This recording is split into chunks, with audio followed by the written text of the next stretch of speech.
Salam, selamat malam Bapak, Ibu, Saudara-saudari yang dikasih Tuhan.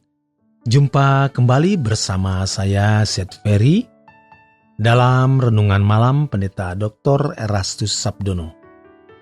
Malam hari ini bertemakan Menyentuh Hati Allah. Allah menciptakan manusia agar manusia itu bisa melakukan apa yang Allah kehendaki. Allah menghendaki manusia yang bisa menyukakan hatinya. Di dunia manapun, orang jahat atau orang bengis akan berakhir tragis. Kalau tidak di bumi, di kekekalan. Tetapi orang yang mengasihi sesama seperti dirinya sendiri, pasti Tuhan berkati. Bagi kita orang percaya, kita berpotensi untuk menyenangkan hati Allah lebih dalam lagi. Kita bisa menjadi penghiburan bagi Allah. Seperti Nuh di Kejadian pasal 6, ketika hati Allah pilu, pedih melihat kejahatan manusia, Nuh menjadi anak penghiburan. Ia bukan hanya menghibur manusia, justru manusia tidak ada yang mau mendengar suaranya, kecuali keluarganya sendiri. Tapi Allah terhibur. Kita mau menjadi manusia-manusia akhir zaman yang menyentuh bagian terdalam di dalam perasaan Allah. Kita bisa menyenangkan hatinya di tengah-tengah dunia kita yang semakin jahat. 2 Timotius 3 ayat 1 sampai dengan 5, kemudian Matius 24 ayat 12 sampai dengan 13. Kita kobarkan hati kita untuk mencintai Allah. Hati yang membara mencintai Allah, yang meninggalkan percintaan dunia, menjadikan Tuhan sebagai harta satu-satunya, menjadikan Allah sebagai kehormatan. Allah akan terhibur oleh orang-orang seperti ini.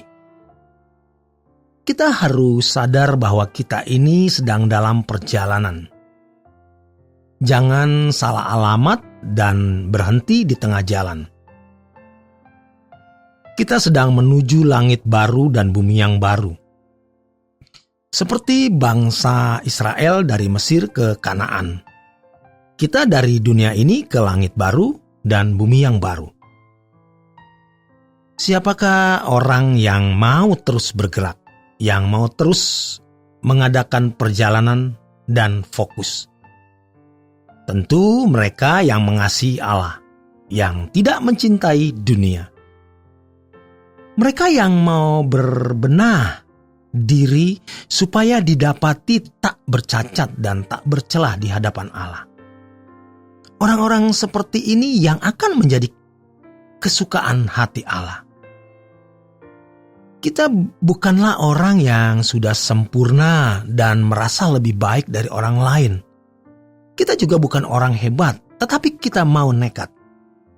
Punya fokus langit baru dan bumi baru. Tidak terikat dengan keindahan dunia. Bertumbuh terus menjadi manusia yang sempurna seperti Bapa dan serupa dengan Kristus. Karena itulah inti kekristenan. Jika tidak demikian, percuma.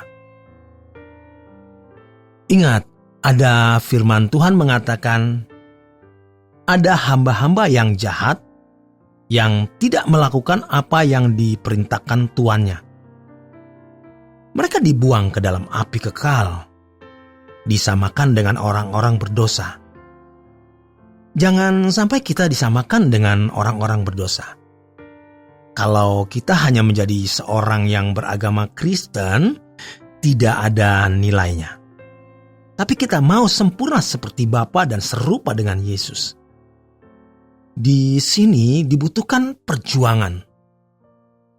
Namun dalam kehidupan ini, ada orang-orang yang memiliki kesibukan dan kesenangan sampai tenggelam dengan kesibukan dan kesenangannya. Dan itu menjadi dunianya. Seakan-akan dia memiliki hidup dalam dimensi yang berbeda dari orang-orang di sekitarnya. Kita memiliki Allah yang hidup, yang berfirman, "Aku akan diam bersama-sama dengan mereka dan hidup di tengah-tengah mereka. Dan aku akan menjadi Allah mereka, dan mereka akan menjadi umatku. Keluarlah kamu dari antara mereka, dan pisahkanlah dirimu dari mereka.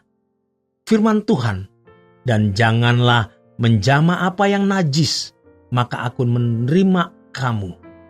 Dan aku akan menjadi bapamu, dan kamu akan menjadi anak-anakku laki-laki, dan anak-anakku perempuan. Demikian firman Tuhan yang Maha Kuasa." 2 Korintus 6 ayat 16 sampai dengan 18. Kita memiliki sesembahan Allah yang menjadi Bapa kita, yang berkenan bersama-sama dengan kita. Mestinya inilah yang membuat kita benar-benar memiliki keasyikan, kesibukan dunia kita sendiri yang berbeda dengan orang lain. Inilah yang seharusnya membuat kita memiliki dimensi hidup yang berbeda. Ini benar-benar anugerah yang sangat besar. Karena kita diperkenan untuk berjalan dengan Allah yang hidup.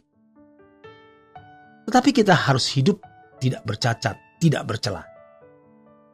Tuhan bukan menjadi tambahan dalam hidup.